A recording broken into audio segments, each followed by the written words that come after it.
Hello guys, welcome back to my channel. আজকে তোমাদের সাথে শেয়ার করব আমার একটা পার্সোনাল ফেভারিট, আমার মায়ের হাতের স্পেশাল পেঁয়াজ পোস্ত।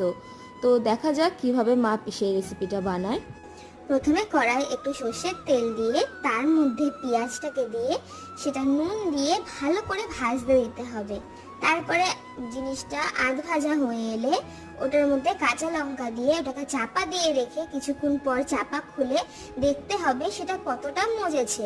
তারপর তার মধ্যে হলুদ দিয়ে আবার কিছুক্ষণ নাড়াচাড়া করে নিয়ে তার মধ্যে দিতে হবে আমার সব বাঙালির প্রিয় পোস্ত।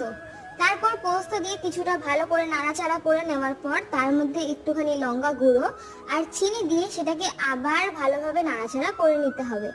তারপর সেটার মধ্যে একটুখানি জল দিয়ে আবার মিক্সিং, তারপর কিছুটা সর্ষের তেল দিয়ে সার্ভ করো গরম গরম পেঁয়াজ পোস্ত। তোমরা রেসিপিটা নোট করে নাও আর দেখা হচ্ছে নেক্সট ভিডিওতে।